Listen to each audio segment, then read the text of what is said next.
Hello, Fan Nation, and welcome to the undisputed heavyweight champion of the world show made for the fans by a fan. I am your host, as always, Richard Tiemann. This is the award-winning Fan Show.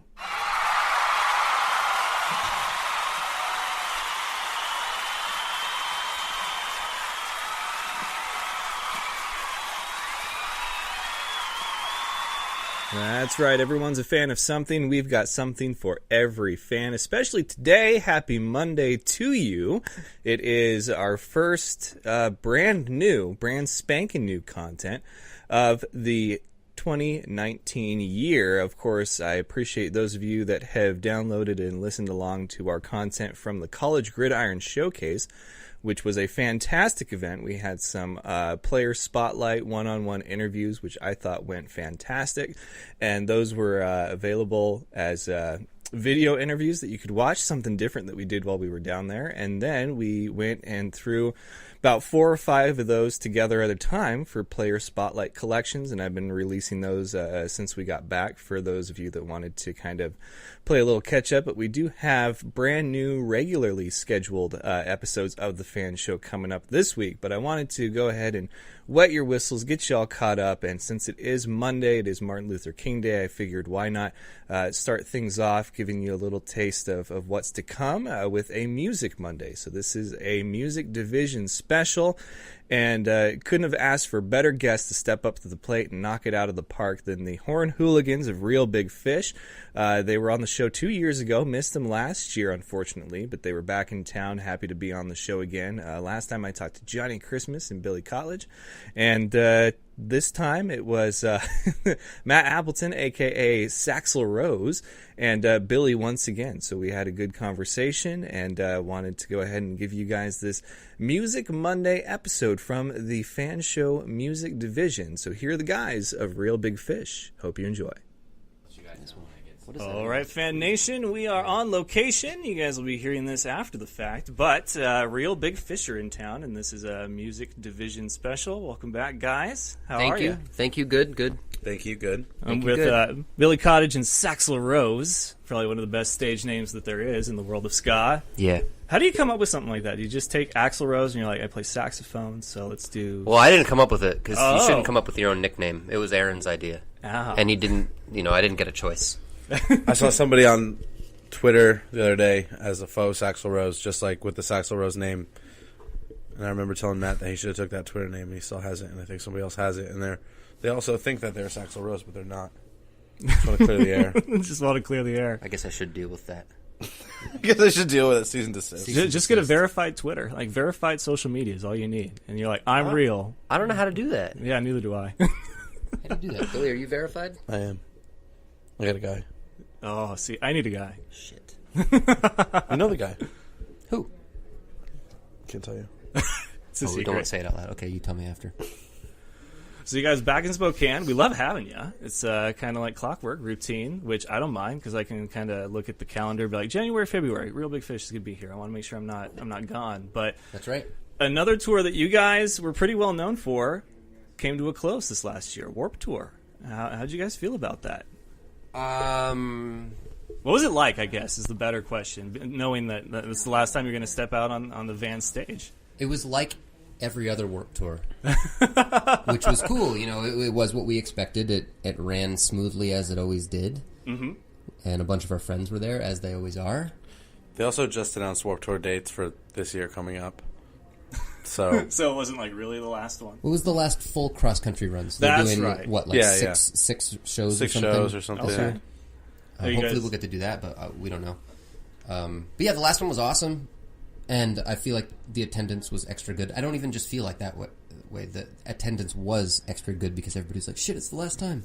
Yeah, shows were selling out, and I feel like every other time I've done Warped Tour, like that was kind of unheard of.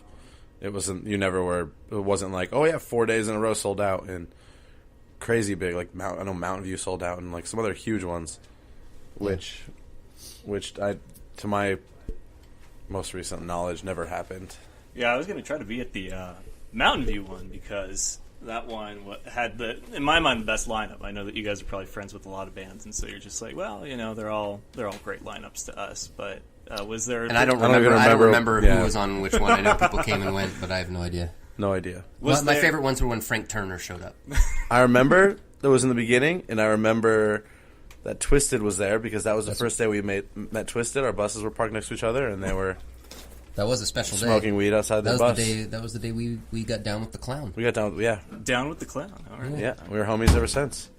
So last time we talked, didn't spoke with you and Mr. Christmas. You guys wanted Taylor That's Swift. Dr. Christmas. Dr. Christmas. You guys wanted 8 years of Christmas school, Got to go with the proper title. but you guys wanted Taylor Swift to cover Where Have You Been? Did that happen? Are you guys in negotiations with Oh yeah, Miss she Swift? totally listens to other people. No, we're not. Well, that's too bad. It's okay. It could still happen, I think I prefer a male country. Nothing against Taylor Swift, but I think that was probably more Johnny. We have to go back to the tape. I don't remember, but it doesn't sound like me to request a female country singer. I would rather a male country singer, I think. Yeah.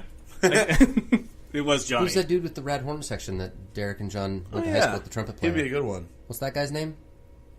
I have no Sturgill idea. Simpson. Oh, okay. Sturgill Simpson. Yeah, it works. Yeah, Johnny and Derek went to high school with, that's with his trumpet probably- player. That would be a good guy to cover Where Have You Been? He'd make it. I still really do think great. that's a country hit in the making. Yeah, I completely agree. His cover of In Bloom is Nirvana is badass. I vote for Sturgill Simpson, please. Sturgill Simpson gets the vote for Where Have You Been?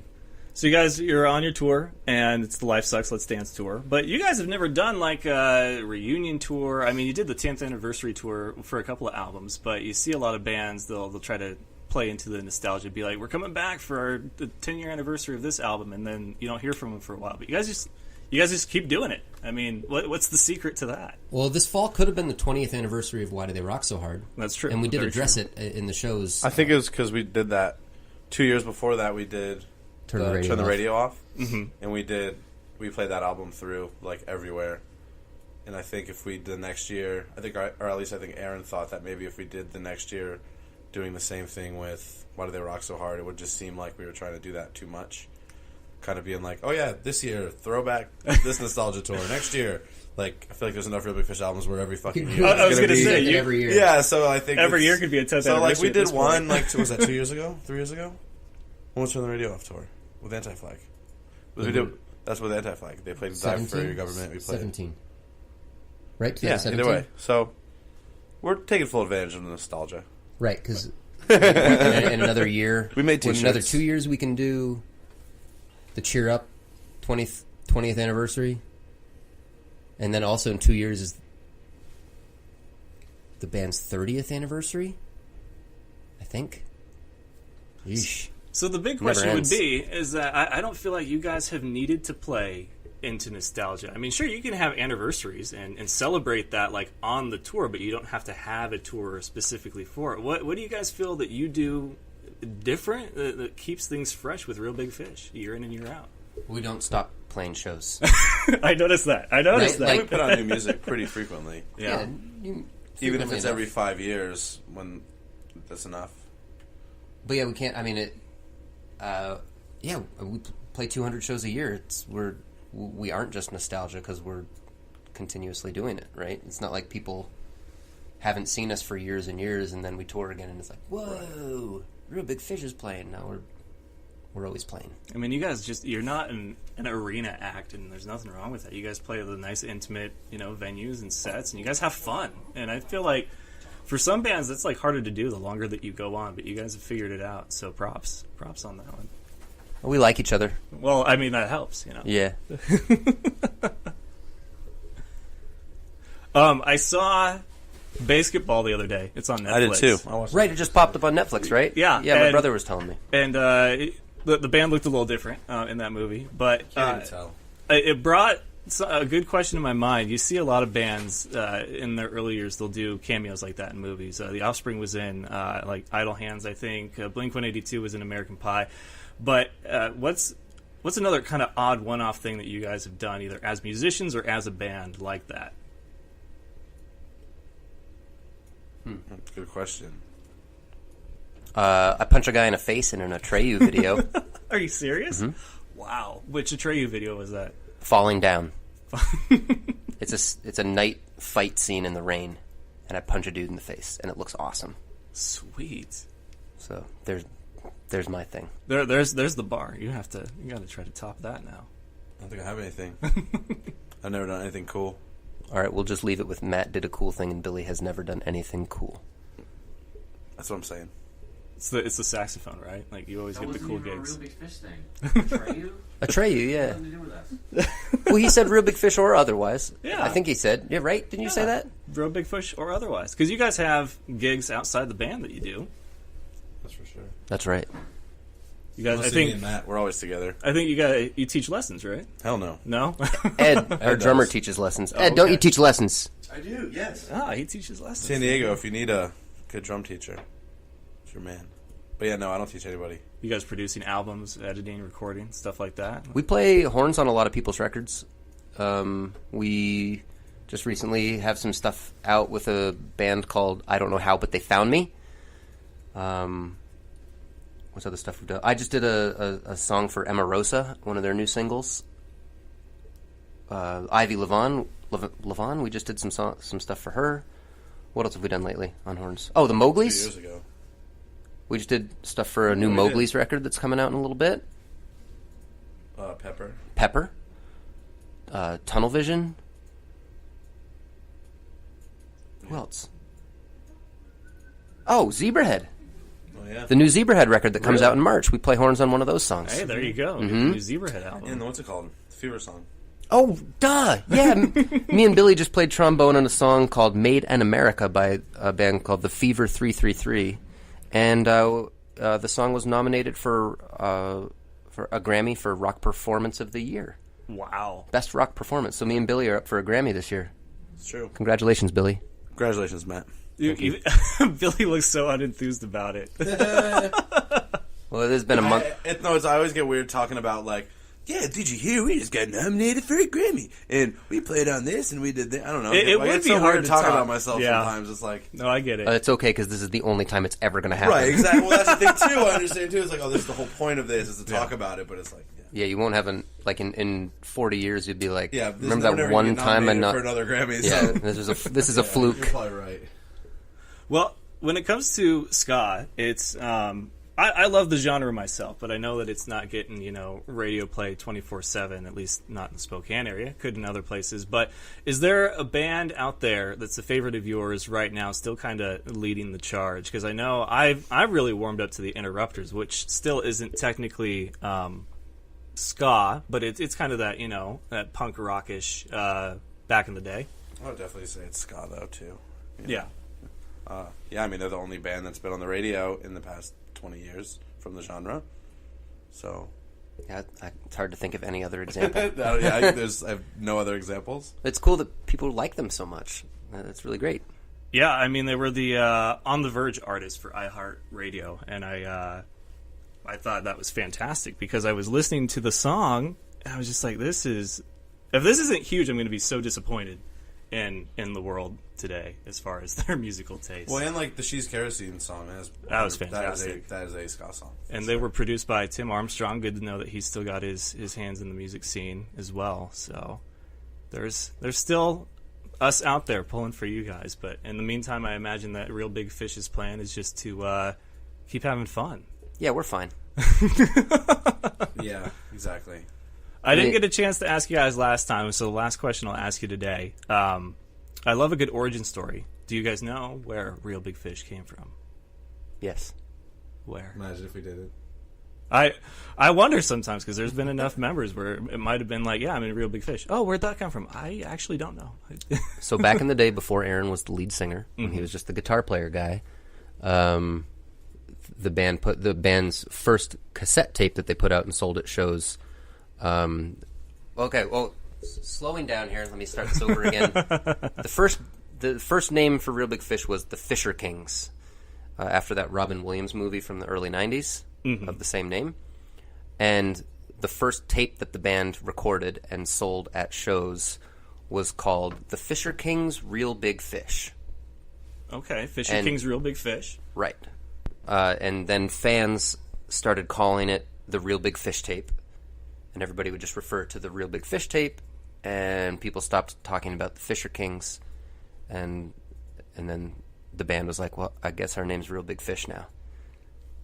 So the tape didn't stay. The tape didn't, because you could have been the Real Big Fish tape, or tapes, I guess. Maybe, right. In a weird way. Yeah.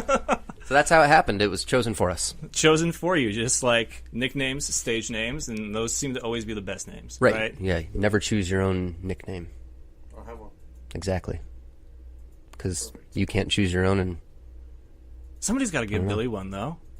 Because I thought that was like a Real Big Fish thing, that you all had like a stage name. Harvey Horsecock, a.k.a. Darius Gibbs. Yeah. Yeah, that's true. What else do we call Gibbs? That guy over there? Harvey Horsecock. Sterile Daryl. Sterile Daryl, right. Sterile Daryl.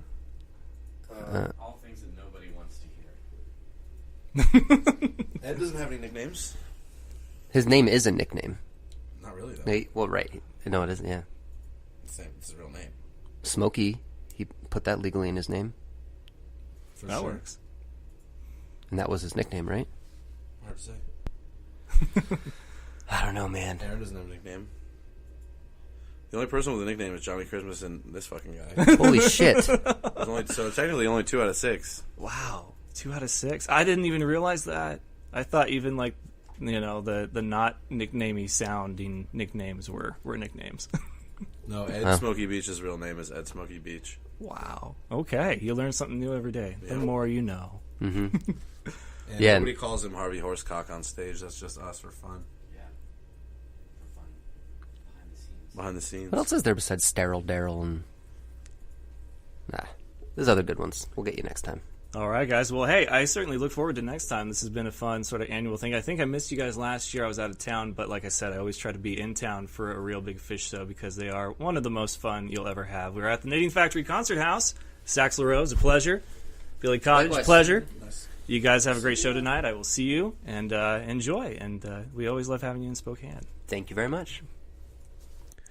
All right, guys. Once again, that was members of Real Big Fish, and this has been a Music Monday edition of the Fan Show, courtesy of the Fan Show Music Division. So I look forward to talking to you guys and catching up because it's been a long time since we've had a brand new episode of the regularly scheduled The Fan Show, and that's going to happen this week. We didn't hold back. We've got a great lineup for you.